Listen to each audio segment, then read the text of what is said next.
Sabe quando parece que a gente está vivendo a mesma situação dolorosa de novo e de novo? Hoje a gente vai mergulhar numa teoria que pode trazer uma luz para isso, a teoria das 5 feridas emocionais da autora Lise Bourbeau. Pensa nela como um mapa para a gente se entender melhor e, quem sabe, quebrar esses ciclos. Vamos juntos nessa? Pois é. A grande pergunta é essa, né? Por que certas dores, certas dinâmicas parecem um disco arranhado na nossa vida? É como se a gente estivesse preso num looping. E é exatamente para responder a essa angústia que a teoria das 5 feridas emocionais foi criada. Bom, para a gente organizar o pensamento, o nosso papo vai ser o seguinte: primeiro, a gente vai entender a raiz dessa repetição toda. Depois, o que são as feridas e as máscaras que a gente cria. Aí, vamos mergulhar nas 3 primeiras: rejeição, abandono e humilhação. E por fim, claro, vamos falar sobre o caminho para a cura. A ideia central aqui é bem bonita, na verdade. Segundo a Bourbeau, a gente vem ao mundo com uma missão simples: ser a gente mesmo e aprender a se amar através das experiências. O problema todo começa quando a gente vive alguma coisa com não aceitação, ou seja, com julgamento, com culpa, com medo. É aí que a gente aperta o play nesse ciclo de repetição. E o mais interessante é o papel do nosso ego nisso tudo. Pensa no ego como um segurança de boate super protetor. A missão dele é nos proteger da dor. Então, o que ele faz? Ele esconde essas experiências difíceis da gente. Por isso que olhar para essas feridas dá um medo danado. O ego fica ali, sussurrando que tá tudo bem, já superamos, quando na verdade ele só jogou a sujeira para debaixo do tapete. E aí, claro, uma hora a sujeira volta a aparecer.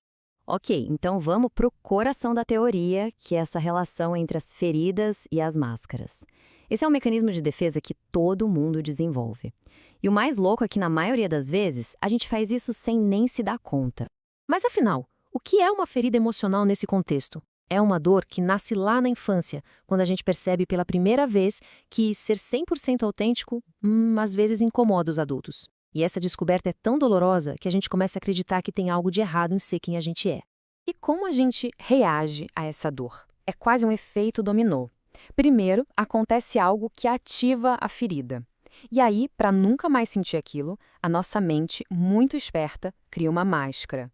Essa máscara não é gente de verdade, tá? É tipo um personagem, uma armadura que a gente veste para evitar o sofrimento a todo custo. A Lise Bourbeau identificou 5 feridas principais, cada uma com a sua máscara. A rejeição cria o escapista, o abandono, o dependente, a humilhação, o masoquista. E ainda tem a traição com o controlador e a injustiça com o rígido. Hoje, para a gente começar, vamos focar bem nessas 3 primeiras. Vamos começar pela ferida que, segundo a autora, é a mais profunda de todas, a da rejeição. Quem tem essa ferida sente que é rejeitado na sua essência, no seu direito de existir. E para lidar com essa dor imensa, a máscara que surge é a do escapista. E olha que curioso, isso se manifesta até no corpo, que muitas vezes é mais contraído, mais estreito, como se quisesse ocupar menos espaço, quase sumir. Essa vontade de desaparecer se reflete na personalidade. Busca a solidão, é super perfeccionista e duvida o tempo todo se merece estar ali. O comportamento, claro, é de fuga, seja por um mundo de fantasia ou evitando contato social. E o maior medo é o pânico. Pânico de ser visto, de ser notado. A gente precisa prestar atenção nas palavras. Quem veste a máscara do escapista costuma usar termos como nulidade, nada, inexistente. São aquelas frases do tipo, ah, eu não sou nada, ou minha opinião não existe. É um jeito muito duro de se enxergar, que reflete essa sensação profunda de não ter valor. Agora vamos para a segunda ferida, a do abandono. A dor aqui é diferente. Não é sobre o direito de existir, mas sobre a falta de apoio, de nutrição afetiva. E para se proteger dessa sensação de vazio, a máscara criada é a do dependente. O corpo de quem usa essa máscara parece pedir colo, sabe? Falta um pouco de tônus, os ombros são meio caídos, os olhos grandes, tristes.